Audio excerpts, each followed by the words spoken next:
Chinese Cultural Shop by ENG TIANG HUAT has been promoting and providing traditional Chinese products since the 1930s in Singapore. What started out at Merchant Road, then moved on to River Valley and finally ending up at Geylang, which the store remains till this day. Let's take a virtual tour with Uncle Jeff.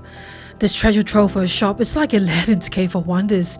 It's practically a living and breathing museum where boxes piled high in every nook and cranny could reveal more interesting items from his past. So many things to display. I know. Initially during the old days, it depends on what group of people they call the shop. Sometimes they call the shop as local tiam. Oh yes. Local. Local. Tiam. You go to the local. Yes. They actually call it local tiam. Local tiam. Then some they call it go to that shop 做嘢 sell the 做嘢 sell the all the all the wayang stuff.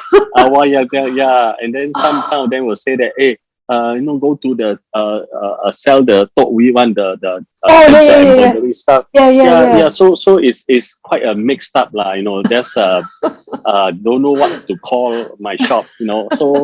So at the end, I name it Chinese Culture Shop. Chinese Culture Shop. So it overarches everything. Yes. So some people they say, hey, so what do you have? Then I start to name every item, and then take it. And then Uncle Jeff not only continues the artisanal craftsmanship of painstakingly making red banners or ang tai for Lunar New Year, restoring embroidery on altar cloths, he also still supplies Chinese cultural products, including musical instruments, opera props, costumes and weapons, and it's also shared that he's the only shop carrying dialect musical instruments. It's amazing. I see all the musical instruments still that you have. Yes, that's right. Yes. Because some of these instruments, like as you can see here, this one are what we call the erhu lah. The erhu, the one with the snake skin and all that. And then here all these pieces, these are the yehu, which rather it's coconut. It's made from a tree trunk. It's made from. Right. Yes. And then we have all the lutes, all the bigger ones. Yeah. And then the back there's this thing called the pipa. And then pipa, and then we have the Fuchen. fuchen.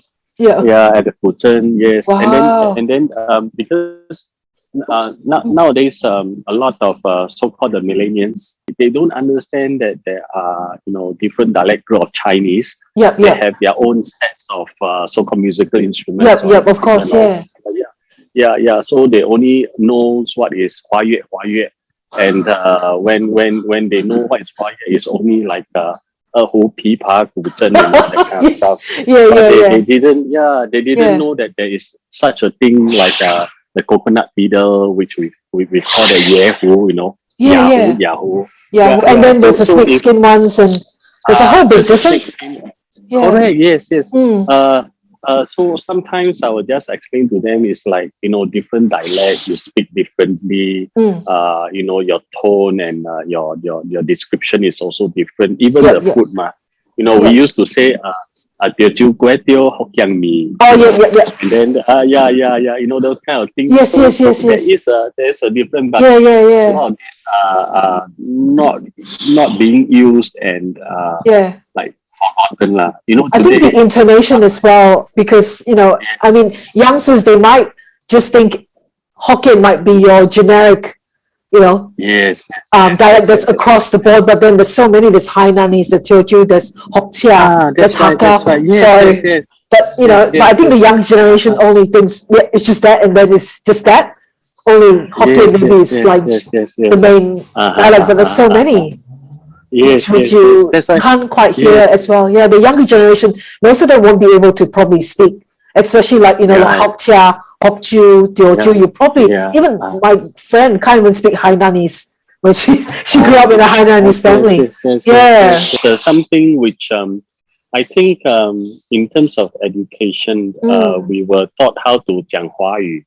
So when we start to 讲华语, our dialect slowly fade away lah. We lost. And then especially like nowadays, even my children, They don't speak to me in Teochew anymore. They speak in English. English. And not even the Mandarin, but in school or in the outside they have their own lingo,